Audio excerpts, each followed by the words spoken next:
en Fase Experimental, con Alon del Campo y Teresa Rayón. Hola amigos de la ciencia, bienvenidos un programa más a este vuestro programa de la ciencia, valga la redundancia, en Fase Experimental. Como cada 15 días, pues como nos tenéis aquí en Radio X Londres y nos podéis escuchar todas las novedades que os trae la CERU. ¿Qué es la CERU? Pues es la comunidad de científicos españoles en el Reino Unido, que está el Reino Unido plagado de gente maravillosa y fantástica con cerebros privilegiados investigando sobre cosas maravillosas, y eso es lo que vamos a traeros cada 15 días. Y además, pues en esta nueva fase, ya la presenté la semana pasada, pero no me voy a cansar nunca de volver a presentarla, porque nos la trajimos de aquel planeta. ¿Cómo se llama, Teresa? Aquel planeta donde estabas tú y te encontré. Teresa Rayón, buenas tardes. De Trapis vengo. De buenas Trapis. Tardes, ¿cómo estamos? Venimos de Trapis. Venimos de Trapis. Qué mal suena eso, ¿eh? Un poco, ahí estamos, en plan marciano. Eso en gato, ¿cómo suena? Trapis, ¿no? No es Trapis, ¿no? Es que Teresa es madrileña, es nuestra gata. Efectivamente. Es nuestra gata.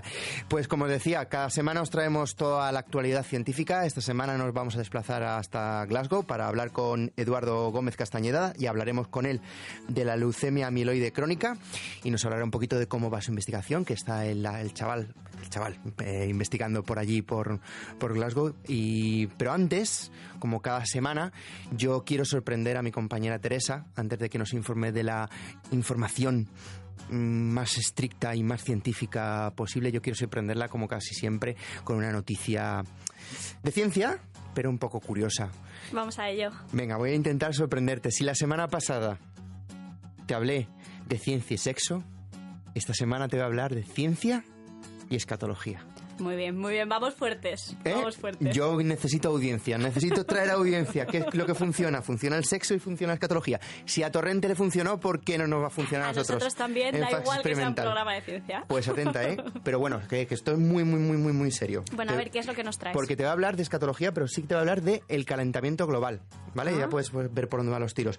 Porque bueno, lo que todo el mundo conocemos es que las flatulencias, los pedos de las vacas, son una de las principales causas de contaminación de la atmósfera y una de las principales causas del calentamiento global. ¿El metano? El metano que producen las flatulencias de las vacas. ¿Ha visto que bien hablo? Flatulencia. Muy bien. Pues resulta que una investigación, que te voy a contar a continuación, ha descubierto que no solo las vacas emiten metano, sino que las larvas de mosca también influyen en el calentamiento global. Bueno, pues las larvas de mosca está muy bien, pero vamos, una larva de mosca... Pues atenta. Resulta que junto al dióxido de carbono y el óxido de nitrógeno, el metano es uno de los principales gases de efecto invernadero y, por tanto, uno de los que más contribuye al aumento de temperaturas. Desde 2012, según datos del Balance Mundial del Metano, que hay un estudio sobre ello, que se llevó a cabo en 2016, se han liberado anualmente a la atmósfera cerca de, 558 millones de toneladas de este gas. Además, un tercio de estas emisiones procede de la ganadería, como te decía, en concreto del sistema digestivo de las casi 2.500 millones de cabezas de ganado. La mayoría, pues, las cuales son vacas. En España, pues tenemos toros, pero en general, pues casi todos son vacas. Así, la emisión de sus gases intestinales las ha convertido, junto a los coches, en una de las grandes responsables del cambio climático. Y es que se estima que las flatulencias de las vacas, pues más o menos serán unos 100 millones de toneladas de gas de metano al año. Pero una investigación ha descubierto que las vacas no son las únicas culpables. Este estudio, publicado en la revista Scientific Reports, ha detectado otra fuente de emisión de metano en la fauna terrestre, y esa es lo que te quería contar. Un equipo científicos de la Universidad de Ginebra, en Suiza, en colaboración con el IGB berlinés, ha descubierto cómo la larva, a ver si lo digo bien, Chaoburus spp, una especie de mosca pequeña que habita lagos de no más de 70 metros de profundidad, aprovecha el gas metano y lo expulsa al agua, provocando un impacto negativo sobre el medio ambiente. Los expertos conocen bien de cerca el ciclo de vida de estos insectos, cuyas larvas viven entre 1 año y 2 años en el fondo de los lagos y estanques. Durante el día, pues permanecen escondidas entre los sedimentos del lago, allá donde el metano es más abundante. Al caer la noche, llenan de aire las pequeñas vesículas de las que están provistas y, como si se tratara de un globo estático, se propulsan y elevan hasta la superficie en busca de alimento, generalmente pues el zooplancton. Ahora han descubierto que a partir de ciertas profundidades la presión del agua impide que estas bolsas de aire se llenen de oxígeno, lo que lleva a las larvas a recurrir a otro método, la absorción de metano atrapado en los sedimentos de la profundidad para usarlo como flotador en su ascenso. Resulta, después de este estudio, sabemos que el agua dulce, en general, pues es el culpable del 20% de las emisiones del metano. Allí donde lo ves. En la actualidad los expertos atribuyen que el agua dulce es el 20% de las emisiones naturales del gas de metano y además absorbe 28 veces más calor que el dióxido de carbono, por lo que su impacto en el calentamiento global es mayor. Un pedo de mosca influye en el calentamiento global. ¿Cómo? Pues no podemos hacer mucho con los pedos de las moscas, no me podemos temo, hacer con los pero pedos de las bueno, a lo moscas. mejor consumir menos vacas, menos carne haría, evidentemente, tener un poquito menos... Eso va a ser difícil, ¿eh? Bueno, esto habría que revisitarlo. Habría que revisitarlo, sí. Y bueno, y luego también eso, que hay que pensar que esto es importante, pero bueno, la huella humana o el papel de los humanos... Es la principal. Por ejemplo, la clásica, bueno, de lo clásico que también hablamos además de los coches es de, bueno, la huella de carbono de, por ejemplo, los aviones, que eso sí que está muy difícil de controlar. O los cruceros. Sobre todo, eso es, o los cruceros. Pero bueno. Cuéntame tu cosa, yo ya te he metido en mi rollo. Pues yo... Te he metido un rollo de pedos, cuéntame tu cosa. Yo, siguiendo un poco la línea del espacio, quería preguntarte si a ti te gusta viajar. Es una de las cosas que más me apasiona. ¿Y estarías interesado en tener las vistas más espectaculares posibles de la Tierra? Si no solar de mi habitación queda un árbol medio muerto, sí. Bueno, pues lo que te vengo a contar es que SpaceX enviará a 2 turistas alrededor de la Luna y esperan hacerlo en 2018. Se hace por fin realidad la novela de Julio Verne de La Tierra a la Luna, donde volaban 3 pasajeros a la Luna. Así, por fin, se abre el turismo espacial a ciudadanos corrientes. Ahora, eso sí, siempre y cuando paguemos por el billete y probablemente bastante cantidad de dinero. Tú y yo corrientes creo que somos muy... Las cuentas corrientes, no sé si... Corrientes son corrientes, pero con cuentas corrientes, Lo que ¿no? está claro es que hasta que no ganemos la lotería mucho nos va a costar este viaje. Otra preguntita. ¿Tú sabes quién fue el primer hombre en viajar al espacio? Pues si no recuerdo mal, mi cultura de Trivial fue Yuri Gagarin. Muy bien. Pues entonces nada, nosotros, bueno, la idea de esta noticia, ¿no?, es convertir a cualquiera de nosotros, siempre y cuando podamos pagarlo, en el próximo Yuri Gagarin. Y nada, te cuento un poco más. La semana pasada, bueno, ya igual hace un poco más de tiempo, Elon Musk, propietario de la compañía estadounidense SpaceX, anunció sus planes de enviar a 2 personas alrededor de la Luna. Los futuros viajeros, por el momento, permanecen en el anonimato y, como ya te decía, invirtieron una suma importante de dinero previamente. El viaje durará alrededor de una semana y el transporte será automático, por lo que los pasajeros no tendrán que sacarse el carnet de conducir para naves espaciales. Lo que sí será necesario será una evaluación de salud y de la condición física, además de un entrenamiento bastante especializado. Nadie ha completado, ni siquiera intentado este viaje desde el Apolo 13 en nada más y nada menos que 1970. La pregunta es si Elon Musk conseguirá realizar esta misión con éxito. La realidad es que SpaceX ya abastece a la NASA con sus cápsulas Dragon para envíos a la Estación Espacial Internacional. La nave en la que se supone que estos turistas viajarán es la Dragon 2 y se probará por primera vez en un vuelo sin tripulantes a la Estación Espacial Internacional en noviembre de este año. Así que estaremos muy atentos sobre eso. Y lo más importante es que las noticias sobre viajes al espacio no acaban aquí. Llevamos una temporada que es de lo único que hablamos.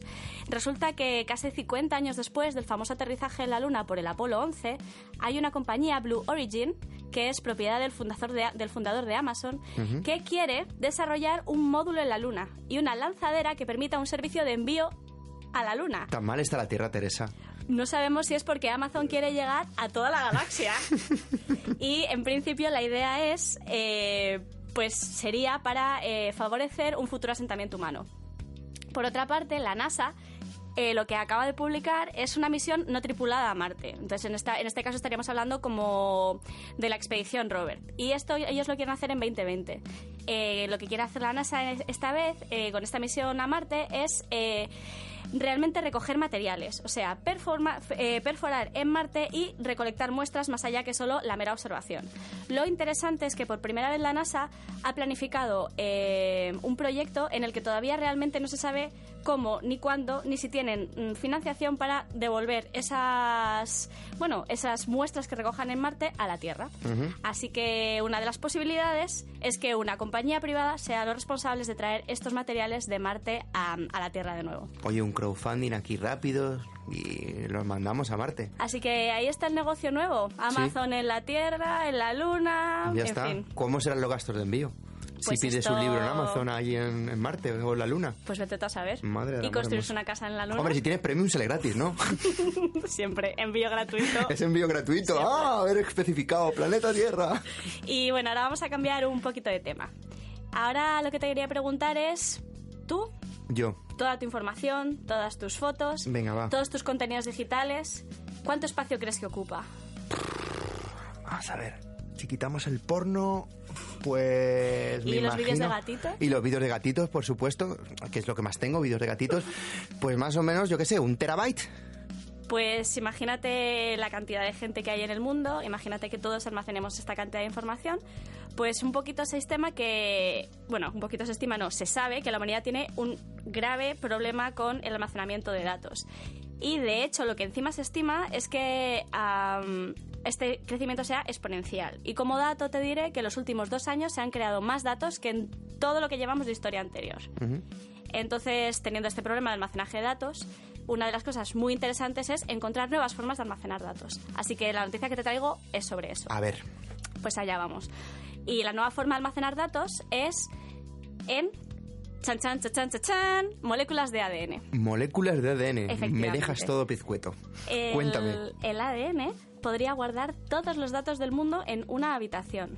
Una alternativa muy interesante al almacenamiento en la nube, aunque todavía, otra vez, es un poquito caro. El ADN tiene el potencial de proporcionar almacenamiento de información de gran capacidad. El pionero de este concepto, George Church, ya había codificado 20 megas de vídeo en ADN el año pasado. En esta nueva noticia que os traigo, los investigadores Ehrlich y Zielinski han publicado un nuevo método en Science la semana pasada y se llama DNA Fountain.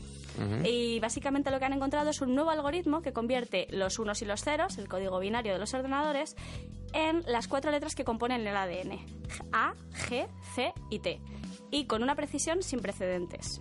Como prueba de concepto, los investigadores convirtieron a ADN una carpeta comprimida de 2 megabytes, compuesta por información tan variada como una versión digital de un film de 1895, un sistema operativo completo y una placa como las que se enviaron en las ondas espaciales Pioneer 10 y 11 con mensajes simbólicos por si se cruzaban con una civilización extraterrestre. Una vez compartida la carpeta en cadenas de ADN, los autores encargaron a una compañía en San Francisco la síntesis de las moléculas de ADN generadas por su algoritmo y además estas cadenas generadas fueron de nuevo secuenciadas y convertidas otra vez a unos y ceros. Y lo sorprendente es que todos los archivos se recuperaron con 0 errores. Es decir, que era un sistema de almacenamiento eficiente y con ningún tipo de problema de conversión. El ADN es un soporte ideal de almacenamiento, capaz de almacenar 215 petabytes, 215 millones de gigabytes, en un solo gramo de ADN, y se puede multiplicar de manera ilimitada. Además, el ADN es un material muy duradero, como demuestran los restos que se recuperan de ancestros humanos. Entonces, esto realmente podría ser una solución muy buena, pero ¿existen límites y problemas con el almacenamiento? Bueno, pues existen varios. Uno de ellos es que en comparación con otras formas de almacenamiento de datos, la escritura y la lectura de ADN es relativamente lenta. Y por encima de todo, a día de hoy el problema que tenemos es el coste. En este experimento, en este trabajo, el coste total fue de $7.000. Una de las lecturas interesantes es que los costes económicos podrían reducirse en el futuro. Para que os hagáis una idea, o para que te hagas una idea, hace 2 décadas secuenciar ADN era 100 millones de veces más caro que ahora. Así que esto, a lo mejor, no tiene por qué ser una limitación. Y ya para terminar con esta noticia, quería deciros que si pensamos en el futuro, la información codificada como ADN podría incluso integrarse en un organismo vivo y almacenarse y transmitirse de generación en generación. Estaba pensando lo mismo, yo estoy pensando, año 2050, Teresa, imagínate, ¿no? Una casa normal. ¡Mamá! ¿Has visto mis ejercicios de matemáticas? ¿Has mirado tu ADN? Pues algo parecido. Algo sería así, ¿no? Algo parecido. Esto sería así. Pues Teresa, muchas gracias por traernos estas cosas tan interesantes que nos traes todas las semanas. Y nada, pues volvemos contigo en unos minutos porque ahora vamos a pasar a hablar con nuestro invitado de hoy, con Eduardo. Y muchas gracias, volvemos en un minuto contigo. Estáis escuchando En Fase Experimental. Ciencia Made in Spain desde el Reino Unido. Y tras estas noticias que nos ha traído nuestra compañera Teresa Rayón, vamos a continuar con nuestro programa en fase experimental. Estáis escuchando vuestro programa de ciencia como cada 15 días. Y hoy vamos a contar con la participación de Eduardo Gómez Castañeda. Eduardo Gómez Castañeda nos va a hablar de un tema como muy importante, como es la investigación en la leucemia mieloide crónica. Y él está en Glasgow. Él es graduado en bioquímica por la Universidad de Navarra. Además es máster en biología postgenómica en la Universidad de York. Y actualmente, como os he dicho, está realizando sus estudios de doctorado en la Universidad de Glasgow. Y creo que uno de los cargos más importantes que tienes, Eduardo, es que además eres vicedirector de la Delegación Escocesa de la CERU. Buenas tardes, Eduardo. Sí, buenas tardes. Pues eso, Eduardo, cuéntanos un poquito cómo estás llevando a cabo tu investigación, en qué consta tu investigación. Yo he adelantado a nuestros oyentes que es sobre la leucemia mieloide crónica. Cuéntanos un poco, ¿qué es la leucemia mieloide crónica? La leucemia mieloide crónica es una leucemia, como el propio nombre indica, es un cáncer de la sangre. Es una enfermedad que normalmente afecta a gente mayor, no tiene una evolución muy rápida y actualmente sí que hay un tratamiento que permite controlar la enfermedad. Los pacientes pueden tomar una pastilla todos los días, pero no hay ningún tratamiento curativo actualmente. Entonces, lo que estamos intentando buscar es una diana terapéutica que pueda ser usada para curar la enfermedad. Uh-huh. Normalmente, cuando hablamos de leucemia, siempre no sé por qué, pero bueno, en el imaginario colectivo siempre vemos la imagen de un niño, ¿no? ¿Afecta más a los niños? Tú has dicho que es más común en las personas adultas, pero ¿realmente afecta de forma diferente a niños y personas adultas? Son distintos tipos de leucemia normalmente. La leucemia que afecta a los niños es normalmente la leucemia linfoide aguda. Uh-huh. Mientras que en mi campo es la leucemia mieloide crónica. Es la leucemia linfoide, que es la que afecta más comúnmente a los niños, afecta a un tipo de células de la sangre, los linfocitos, mientras que las leucemias mieloides afectan más a lo que serían los granulocitos, que son otro tipo de defensas del cuerpo. Uh-huh. Nos hablar de un tratamiento a base de pastillas, también lo que habitualmente oímos en los medios de comunicación o hablando con la gente, es el trasplante de médula ósea. ¿En este caso es aplicable o no? El trasplante de médula era el tratamiento que se usaba anteriormente. Es un tratamiento que tiene bastantes riesgos y en el año 2000 se introdujo en el ámbito clínico este nuevo tratamiento, imatinib, uh-huh, que utiliza la leucemia mieloide crónica está caracterizada por la presencia de una proteína de fusión, que es la unión de dos proteínas normales. Bueno, no exactamente, pero para que me entendáis. Uh-huh. Y entonces esa proteína tiene una parte que es la parte activa de la proteína y la que normalmente la que lleva a cabo la mayor parte de la actividad que produce el cáncer. Entonces esta pastilla, uh-huh, imatinib, es capaz de unirse a esa parte de la proteína y lo que hace es desactivar la actividad oncogénica o cancerígena de la proteína. Entonces la mayor parte de las células del cáncer mueren, pero lo que serían las células madre de la leucemia en este caso no mueren por el tratamiento y se quedan en la médula ósea. Uh-huh. Hablemos un poco de lo que estás realizando en la tesis. ¿Cuál es el objetivo de tu tesis? Sí, pues como he dicho, esta proteína tiene una parte que es la que lleva a cabo la mayor parte de la actividad cancerígena de la proteína. Entonces, mi tesis consiste en buscar otras funciones de esta proteína que sean las que convierten en cancerígenas las células madre de la leucemia, que como he dicho no están afectadas por el tratamiento actual. Uh-huh. Entonces, cuando los pacientes dejan de tomar el tratamiento, estas células madre son capaces de multiplicarse y generar el resto de células de la leucemia otra vez. ¿Y cómo se buscan esas diferencias y comparan entre células afectadas o no por los tratamientos? Háblanos un poco de ese campo emergente de las ómicas. Yo sobre todo trabajo con lo que es transcriptómica, que es estudiar la expresión de los genes. Entonces, yo he estado analizando la expresión de los genes en pacientes de leucemia y en donantes de médula ósea sanos o en pacientes con otro tipo de enfermedades que no afectan a las células madre, y los he comparado. Uh-huh.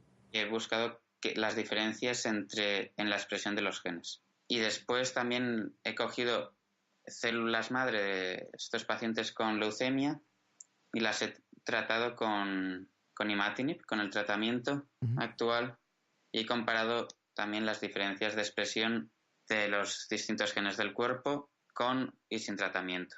¿Has encontrado resultados esperanzadores? He encontrado algunos genes que parece que no están afectados por el tratamiento y entonces potencialmente sí que son interesantes, y ahora lo que estoy intentando hacer es validar esos resultados y ver si puedo mostrar in vitro que son genes que realmente tienen actividad cancerígena. Por los micrófonos de fase experimental han pasado mucha gente que está investigando el cáncer aquí en el Reino Unido, y siempre les acabo preguntando lo mismo. ¿Cuándo crees tú, en tu humilde opinión, que vamos a encontrar finalmente una cura al cáncer? ¿Hay esperanzas en encontrar finalmente una cura al cáncer o no? Bueno, lo que yo digo es el cáncer no es una única enfermedad. El cáncer es, como denominamos, a un grupo de enfermedades que son muy diferentes, pero que se parecen en que hay un crecimiento descontrolado de ciertas células en el cuerpo. Entonces, es muy difícil encontrar una única cura que cure todos los cánceres. Imagino, por supuesto. Pero en cada campo, en tu campo, por ejemplo, en el campo de la leucemia, ¿qué avances ves que dentro de poco se pueda alcanzar y podamos decir, oye, hay un tratamiento eficaz para la leucemia y va a pasar de ser una enfermedad mortal a ser una enfermedad crónica? Bueno, en el caso de la leucemia amiloide crónica, como he comentado, es ya una enfermedad crónica para la mayor parte de los pacientes. Entonces, es un paso bastante importante y en muchos aspectos se considera la leucemia amiloide crónica como un cáncer modelo, en el sentido de que ha sido pionera en conocer el mecanismo molecular, en tener fármacos diana que actúen eficazmente sobre ella. Entonces, sí, se está trabajando mucho para pasar de convertirla en una enfermedad crónica a curarla. A curarla. Pues eso son grandes noticias. Y ya para despedirme, quería hacerte una pregunta. ¿Tú crees que tu investigación se podría haber hecho en España o no?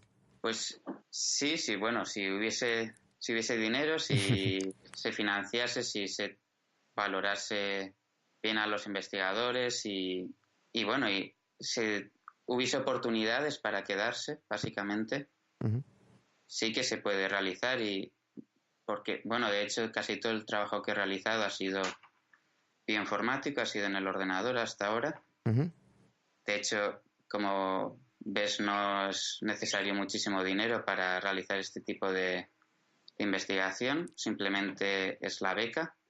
Pero en España actualmente incluso las becas de doctorado, que no son un gran soldazo ni nada por el estilo, son muy difíciles de conseguir.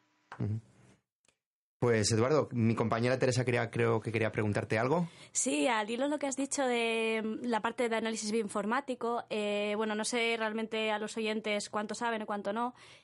Claro, tú delante del ordenador es verdad que pues no gastas mucho dinero, pero los análisis, o sea, los datos que tú procesas, realmente eso, ¿qué te parece? ¿Que es barato o es caro?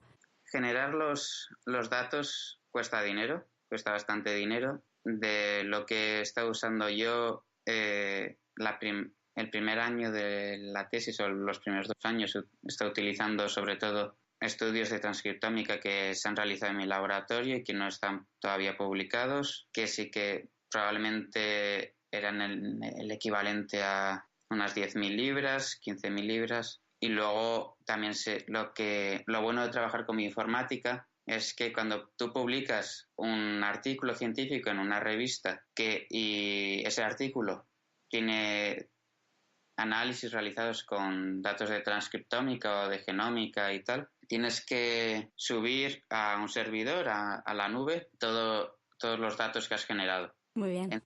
Entonces, otras personas pueden utilizar esos datos para estudios posteriores y puedes realizar bastantes análisis bioinformáticos a partir de estudios posteriores también. Pues muchísimas gracias, Eduardo, por estar con nosotros esta tarde aquí en los micrófonos de Enfax Experimental, y te deseamos la mayor suerte del mundo y que vaya tu estudio fantásticamente bien y que dentro de poco tengamos noticias tuyas y digamos que uno de los entrevistados aquí en Enfax Experimental ha conseguido un gran logro en la ciencia. Muchísimas gracias, Eduardo, y buenas tardes. Gracias a vosotros, buenas tardes. Enfax Experimental, tu espacio de ciencia en radiox.es. Pues acabamos de escuchar a Eduardo Castañeda, que nos ha hablado de su investigación sobre la leucemia mieloide crónica que está realizando en la Universidad de Glasgow. Y ya volvemos a conectar con nuestra compañera Teresa, que nos va a traer, como cada semana, nuestra agenda científica para ver qué hacen los científicos por ahí. Y si no eres científico, para enterarte de toda la actualidad científica. Teresa, cuéntanos, ¿qué agenda tenemos para esta semana, para estos 15 días? Cositas. Os traigo cosas que... a ver qué os parecen. Una que va sobre todo dirigida a los investigadores, que es que ya por fin se ha abierto la convocatoria para el British Science Festival. Este año será en septiembre en Brighton y entonces ahora lo que nos toca es proponer los eventos de ciencia para que luego en septiembre todos los que vayan puedan disfrutar de cualquier tipo de evento que se haya decidido hacer. Yo quiero una pulserita para ese festival, ¿no? Eso puede estar pulserita, muy bien. Gafitas de sol, científicos... Lleva funcionando muchos años y claramente nunca acaba, así que, Oye, habías dicho en Brighton, ¿no? En Brighton. En la playita y todo. Madre mía, qué planazo. Otra cosa que podéis hacer si estáis por Edimburgo es que en abril es el Science Festival. Otro festival, veámonos. Efectivamente, y entonces otra vez estará la ciudad llena de eventos. Y dentro del festival, pues uno que realmente yo he elegido por mis gustos específicos, que es el Gastrofest. Un festival de ciencia y gastronomía. ¿Me estás convenciendo? Nada puede salir de ahí malo. Bueno, voy a decir una maldad que es, esperamos que la gastronomía no sea la inglesa. ¿Los Scottish Eggs estos? Bueno, esos todavía, si cierras un poco los ojos, bueno. Y nada, ya una cosita que va a pasar este jueves. Este jueves, si podéis, por favor, registraos. Se llama London Data Beers. No sé si habéis oído hablar de esta iniciativa, pero es una iniciativa muy interesante. Son unas sesiones abiertas para todos los públicos. De hecho, la idea es que todos los públicos asistan a estas London Data Beers, donde te dan cerveza gratis y te explican qué es eso del Big Data, para qué se utiliza y, bueno, resultados interesantes. Puedes encontrarte charlas de compañías tipo Twitter o compañías tipo... ni siquiera sé cómo se llama esta aplicación de la que utiliza la gente para ligar. Sí lo sabes, Teresa, que me lo has enseñado antes. ¿Cómo se llama? Me lo has enseñado antes, se llama Bar. Se llama Tinder. Pues eso, hacen, por ejemplo, te explican estadísticas que hacen de Tinder e incluso consejos para ligar. Así que nada, el 30 de marzo, si estáis por Londres, registraos, todo gratis y encima una cerveza. Oye, quien diga que la ciencia es aburrida, por favor, en serio, que nos escuche aquí en Fase Experimental y escuche la agenda que nos ha traído esta semana Teresa, porque es flipante. Tenemos festivales en Brighton de ciencia y además cervezas y birra gratis. O sea, es que esto es una maravilla, Teresa. Si es que la ciencia es jugar. La ciencia es lo mejor. Muchas gracias, Teresa. Yo, antes de que nos vayamos, porque estamos ya a puntito de irnos y despedir el programa, yo para seguir mi línea cultural, cultura alto nivel, ¿vale? Eso es lo que tú pones, por supuesto. O sea, está Sánchez Dragó, Elvira Lindo y luego estoy yo, ¿vale? Aarón del Campo. Y luego estoy yo, Aarón del Campo, ¿vale? Te traigo una noticia de estas de altura. Si antes te hablaba de pedos, ahora te voy a hablar de pipí. Muy bien. ¿Has visto? Y lo llamamos pipí. Pipí, lo voy a decir Orín. pipí. Orines, los orines. Las micciones, ¿vale? Vamos a utilizar términos técnicos. Pues ciencia y pipí. Atención, noticia, como diría aquel hombre, ojo al dato, noticia de última hora. Estos son mis dotes de imitación. La ciencia confirma que se orina en las piscinas y además, ¿en cuánta cantidad?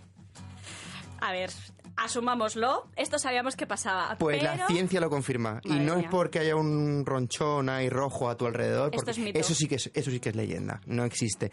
Pues resulta que la leyenda urbana que dice que los nadadores y las personas humanas orinamos dentro de las piscinas ha sido confirmada por fin por la ciencia. La Universidad de Alberta, en Canadá, han realizado un estudio en varias piscinas y jacuzzis, cuyos resultados revelan que efectivamente la gente hace pipí en el agua. Varios científicos utilizaron los niveles del edulcorante artificial E950. A ver, que lo digo. Acesulfumano potásico, más conocido como ACE, en el agua para comprobar la cantidad de orina que se encontraba en las piscinas. Esta sustancia es un edulcorante artificial que está presente en muchos alimentos y que se expulsa a través de la orina, lo que hace que sea fácil identificarlo en contacto con otras sustancias, en este caso con el agua. En total, los investigadores recogieron muestras de 21 piscinas, 8 bañeras, 12 instalaciones recreativas, 3 hoteles y una piscina privada durante un periodo de 3 semanas y en 2 ciudades diferentes de Canadá. Atenta al dato. El resultado es que en las 2 piscinas públicas analizadas, durante esas 3 semanas se habían acumulado, atención, 75 litracos de orina en la piscina. En la piscina más grande, ¿vale? Había 8.400 litros de agua, pero bueno, 75 litros de orina es más que un barril de cerveza. Y 30 litros en la más pequeña. Y espérate que en las jacuzzis el nivel de orina triplicaba el encontrado en las piscinas. Santo Dios. La próxima vez que vayas a la piscina a nadar, porque hay que ir a nadar, que hay que hacer un ejercicio de estas cosas, la boca bien cerradica, gafas y ya está. Para que veas, ¿eh?